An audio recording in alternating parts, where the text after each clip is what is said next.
ಕೊಡಗಿನ ಆಲೂರೇನು ಸಿದ್ದಾಪುರ ಯುವ ಯೋಧಕರ ಸುಮಾರು 28 ವರ್ಷ ದಿವಿನ್ ಅಂತ ಅವರು ಅಲ್ಲಿ ಜಮ್ಮು ಕಾಶ್ಮೀರದಲ್ಲಿ ತಮ್ಮ ಭಾರತದ ರಕ್ಷಣೆಗಾಗಿ ಸೇವೆ ಸಲ್ಲಿಸುವಂತ ಸಂದರ್ಭದಲ್ಲಿ ಒಂದು ಅಪಘಾತ ನಡೀತು. ಅವರ ಜೀಪ್ ಏನಿತ್ತು ಅಥವಾ ಟ್ರಕ್ ಏನಿತ್ತು ಅದು ಒಂದು ಗೋರ್ಜಲ್ಲಿ ಬಿದ್ದಿರೋ ಕಾರಣಕ್ಕೆ ಅವರಿಗೆ ಬಹಳಷ್ಟು ಇಂಜುರೀಸ್ ಆಯ್ತು. ಸುಮಾರು ದಿನ ಅವರು ಅಲ್ಲೇ ಶ್ರೀನಗರಿನ ಆಸ್ಪತ್ರೆಯಲ್ಲಿ ಅವರ ಜೀವನಕ್ಕೆ ಅವರು ಬ್ಯಾಟಲ್ ಮಾಡ್ತಾ ಇದ್ರು ಲೈಫ್ಗೆ. ಆದ್ರೂ ಸಹ ಅವರು ಒಂದು ರೀತಿ ಅವರ ಜೀವನ ನಮ್ಮ ರಕ್ಷಣೆಗಾಗಿ ತ್ಯಾಗ ಆಗಿರುವಂತದ್ದು ಎಲ್ಲರಿಗೂ ನೋವನ್ನು ಉಂಟಾಗಿದೆ.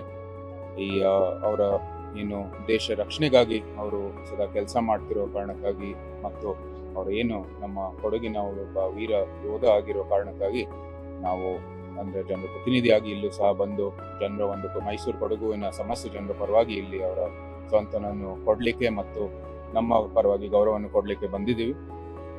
ಎಲ್ಲ ರೀತಿಯ ಸಿದ್ಧತೆಗಳು ಅಲ್ಲೇ ಸಿದ್ದಾಪುರಿನ ಒಂದು ಸಾರ್ವಜನಿಕ ಶಾಲೆ ಮೈದಾನದಲ್ಲಿ ಎಲ್ಲ ಅವ್ರಿಗೆ ಅಂದ್ರೆ ತಮ್ಮ ಗೌರವವನ್ನು ಸಲ್ಲಿಸಲಿಕ್ಕೆ ಸಮಸ್ತರಿಗೆ ಎಲ್ಲರಿಗೂ ಗೌರವ ಸಲ್ಲಿಸಲಿಕ್ಕೆ ಅಲ್ಲಿ ವ್ಯವಸ್ಥೆಯನ್ನು ಏರ್ಪಡಿಸಿ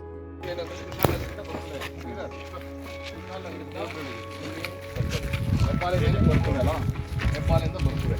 ಹೆಬ್ಬಾಲೆ ಬಂದು ಇಲ್ಲಿ ನಾವು ಮಾಲಂಬಿ ನಮ್ಮ ಮಾಡ್ತಿದ್ವಲ್ಲ ಅಲ್ಲಿಂದ ಸ್ಕೂಲ್ ಮಕ್ಕಳನ್ನ ರಜೆ ಕೊಡಕ್ಕೆ ಹೋಗ್ಬಿಡಿ. ಸ್ಕೂಲ್ ಮಕ್ಕಳು ಸ್ಕೂಲ್ ಇಲ್ಲಾಂದ್ರೂ ಸ್ಕೂಲಲ್ಲೇ ಇರಲಿ. ಯಾಕಂದರೆ ಆಮೇಲೆ ಪಾಪ ಅವ್ರಿಗೂ ಒಂದು ಸ್ವಲ್ಪ ಪ್ರೀತಿ ಅಂದರೆ ಒಂದು ಈ ಥರ ಯೋಧರಿಗೆ ಪ್ರೀತಿ ಕೊಡ್ತಾರೆ ಅಂತ ಅವ್ರಿಗೂ ಗೊತ್ತಾಗಬೇಕು ಅಂತ ಒಂದು ಆಸೆ. ಬರೋದೇ ಇಲ್ಲ, ರಜಾ ಕೊಟ್ಟರೆ ಯಾರು ಬರೋದಿಲ್ಲ, ಎಲ್ಲ ಮನೇಲಿ ಕೂತಿರ್ತಾರೆ.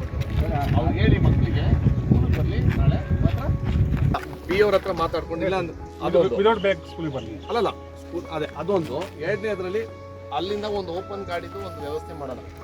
ಪಕ್ಷ ಅದು ಓಪನ್ ಗಾಡಿ ಅಲ್ಲ ನಮ್ಗೆ ಗೊತ್ತಿಲ್ಲ. ಈಗ ಅವ್ರು ನಮ್ಮ ಹ್ಯಾಂಡ್ ಓವರ್ ಮಾಡ್ತಾರೋ ಯಾವ ರೀತಿ ಹ್ಯಾಂಡ್ ಓವರ್ ಮಾಡ್ತಾರೋ ಅಂತ ನಮ್ಗೆ ಕೇಳ್ಕೊಳ್ಳಿ. ಹಂಗೇನಾಗಿದ್ರೆ ನಮ್ಮಲ್ಲೇ ಒಂದು ಬೈಕ್. ಲೇಟೆಸ್ಟ್ ಹಾಗೂ ಇಂಟ್ರೆಸ್ಟಿಂಗ್ ಸುದ್ದಿಗಳಿಗಾಗಿ ಬಾಸ್ ಟಿವಿ ಕನ್ನಡ ಚಾನೆಲ್ನ ಸಬ್ಸ್ಕ್ರೈಬ್ ಮಾಡಿ. ಹಾಗೆಯೇ ಬೆಲ್ ಐಕಾನ್ ಪ್ರೆಸ್ ಮಾಡಿ.